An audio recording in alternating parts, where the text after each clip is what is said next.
Every visit to a historic site unveils a story, a deep connection to the past.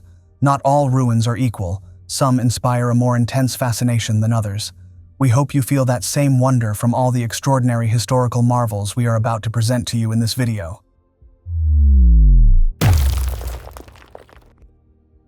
The discovery of the Bust Farm Bronze Age settlement in England has been slow and methodical. It started in 1999 with the discovery of a few simple wooden posts alongside an old sword. Further digs were authorized at the site in Whittlesey, Cambridgeshire, resulting in the discovery of 8 Bronze Age logboats in 2011. By 2012, archaeologists were sure that they were dealing with a whole previously unknown town. Here in the 2020s, it's considered such an important site that some historians describe it as Britain's Pompeii. Archaeologists have often wondered why the artifacts discovered at Bust Farm seem to have been abandoned while still brand new. They now believe that they've found an answer. Analysis of charred wood and ash at the site suggests that there was an enormous fire just 1 year after the settlement was founded, after which it was abandoned and never returned to. The evacuation was so rushed that many of the earthenware pots found in the old houses still contain food. All of this happened somewhere between 2,800 and 3,000 years ago. Bust Farm is like a time capsule, one that archaeologists are still working their way through today. The invention of rope was a significant breakthrough in early human development. We think of it as a simple process now, but someone still had to come up with the concept and show others how to do it. We think that happened roughly 40,000 years ago in Germany. That's an assumption that's based on a rope-making tool that was found in Höllefels Cave in the southwest of the country in 2016. The tool is made from mammoth ivory and contains 4 differently sized holes, which would have allowed people to make ropes of different thicknesses, depending on their needs.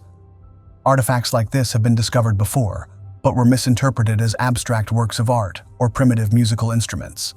This find could have been misfiled the same way, but researchers have been able to demonstrate that rope could be made by feeding plant fibers through the holes and twisting them. Once our ancient ancestors had mastered this trick, they could turn their minds to bigger concepts, like binding wood together with rope to make boats and houses. It's not quite as significant as the invention of the wheel, but it's almost as important. Respect for the rule of law is one of the most important and fundamental aspects of maintaining a civilized society. Coming up with a code of laws is a vital step in the foundation of any country or culture, but it might surprise you to hear how old the concept is. This is the Code of Hammurabi, named for King Hammurabi of Babylonia, who reigned almost 3,800 years ago. It's considered to be the oldest, complete set of laws and legal principles in the world, and is still greatly admired by lawyers of the modern era. The Stela of Hammurabi, sometimes also known as the Louvre Stela, is the basalt block upon which the 282 laws are written. The text covers everything from basic civil laws to acceptable commercial practices, and includes set fines and punishments for specific offenses. Written in Akkadian, the prelude to the text states that the code is designed to protect the weak from oppression by the strong. A recurring theme is that someone has the right to be considered innocent until proven guilty, a principle that remains true in most countries today. The stelae was stolen by the forces of Elamite king Shutruk-Nahunte about 3,200 years ago, but was rediscovered by a French mining engineer in 1901. The ancient city of Teotihuacan is associated with the Aztecs, but the Aztecs did not build it. It was founded by an unknown civilization that existed in Mexico before them. The city has given up countless fascinating archaeological finds over the years, but nothing quite like this one. In a part of the city known as Teotihuacan in 2016, archaeologists found the remains of a woman who was buried 1,600 years ago. Amazingly, she has prosthetic teeth. Even more amazingly, the prosthetic teeth are made of stone, mostly pyrite and serpentine. That's not the only unusual thing about her skull. It's also been artificially elongated through compression. Modifications like this are normally associated with the south of Mexico and Central America, and with the Maya rather than the Aztecs. Experts aren't sure how the stone teeth are even connected to the woman's jawbone, but the process must have been exceptionally painful. We can't imagine that the teeth would ever have felt comfortable in her mouth either, even after she'd recovered from the pain of the procedure. We presume the pyrite was chosen for decorative reasons. If so, it's a case of form over function. Great archaeological discoveries have a happy habit of showing up during construction projects, and that was the case in Tamares, Spain, when a gargantuan collection of ancient Roman coins turned up during a routine pumping operation last year. The workers were attempting to fix leaking water pipes, but they uncovered a massive collection of bronze coins that weighs in at more than 1,300 pounds in the process. Ana Navarro, who runs the museum in nearby Seville, says that the enormous haul of 1,800-year-old coins is unique because they're in exceptional condition, suggesting that they were kept together and never entered general circulation. It's possible that they belonged to a bank, or were held by a government agency to pay for soldiers or civil servants. Even with all her experience, she finds it difficult to give a cash value for a coin collection of this size, other than to say it's worth several $1,000,000. Some of the coins appear to have been bathed in silver to add to their value, and were probably grouped together like this immediately after they were minted. How they subsequently came to be forgotten and then buried is unknown. In January 2016, Von Basie and Shirley Osborne went for a hike on the Caribbean island of Montserrat. While they were out on their hike, they spotted some old-looking carvings on a moss-covered rock face. Curious about the carvings, they reported what they'd seen to local archaeologists. It's a good job they did, because the carvings have since been confirmed as ancient petroglyphs. As such, they're the first ancient petroglyphs ever to be found on the island. There are similarities between these petroglyphs and glyphs found on other Caribbean islands, including St. Vincent and St. Kitts. The resemblances aren't so strong that historians can say they're definitely the work of the same culture, but it's a strong possibility. It's very difficult for scientists to provide accurate dates for petroglyphs, but they believe these ones to be somewhere between 1,000 and 1,500 years old. Some of them are geometric shapes, whereas others could be interpreted as animal or even human figures. It's believed that the first settlers to arrive on Montserrat arrived around 2,500 years ago, so these markings weren't the work of the first people to live there, but they could be the work of the first culture to have any form of pictographic communication there. Let's talk about the Loven Mench figurine. This is an incredible ancient work of sculpture and was found in a German cave. Often known by the simpler title of the Lion Man, the ivory sculpture was discovered inside the cave of Hohensteinstadel in 1939. Carbon dating tests carried out on the layer it was found buried in indicate it to be around 45,000 years old, making it the oldest known artistic representative sculpture in the world. Experts think that it's likely to have been created by the Argnatian culture, who lived in this part of Germany during the Upper Paleolithic era. Interpreting the meaning of the figurine is impossible, and even taking guesses at its symbolic meaning is a largely redundant exercise. Experts can't even agree on which gender the sculpture is supposed to be, or even whether it's supposed to have a gender at all. There are ancient cave paintings in France containing figures that look a little like the Loven Mench figurine, but the resemblance isn't strong enough to say there's a definite link.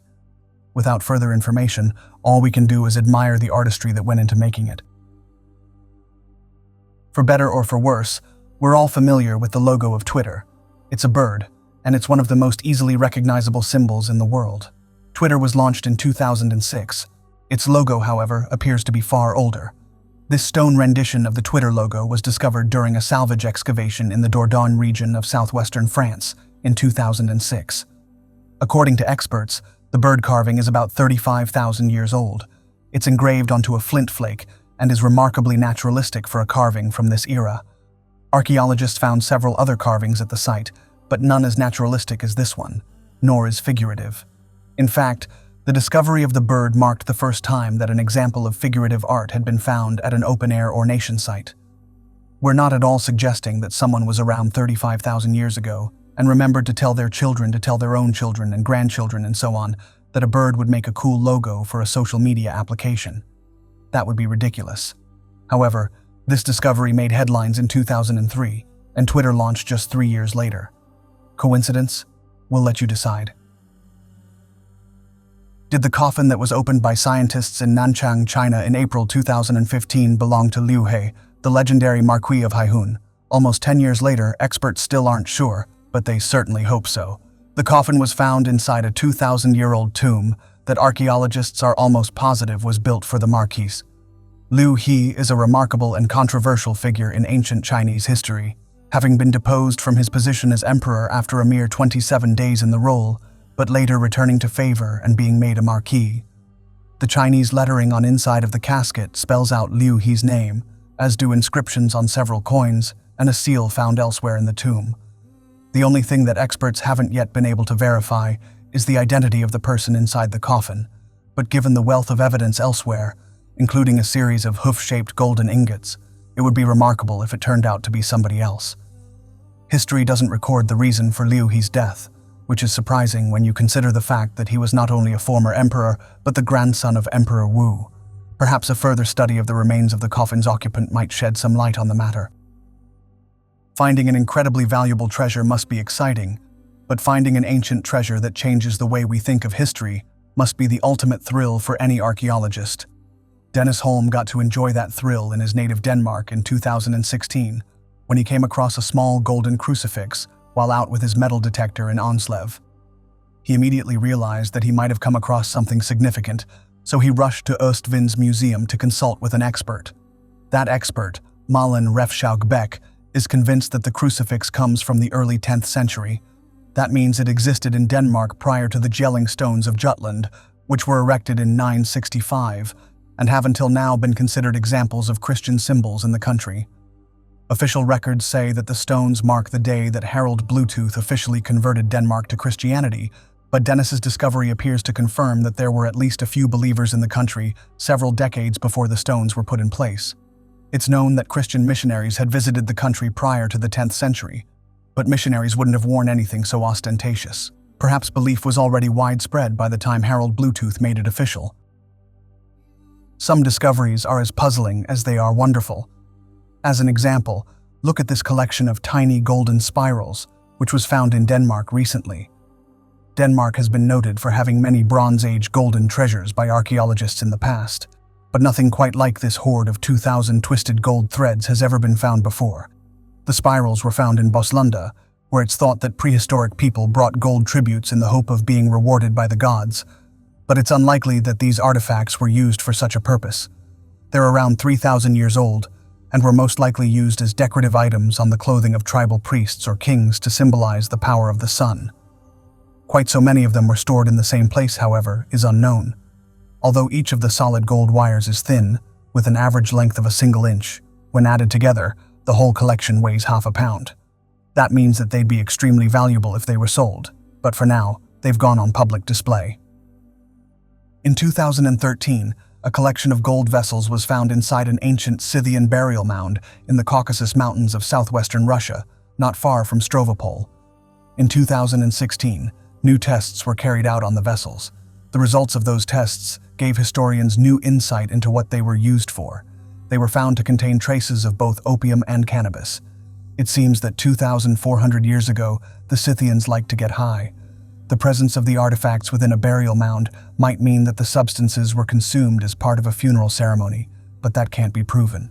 However, the written records of Herodotus, the Greek historian, state that he personally observed Scythians using cannabis in a purification ceremony during the funeral of one of their kings. The scenes etched into the sides of the vessels are unusual, including depictions of older men slaying young warriors. Historians aren't sure of their meaning.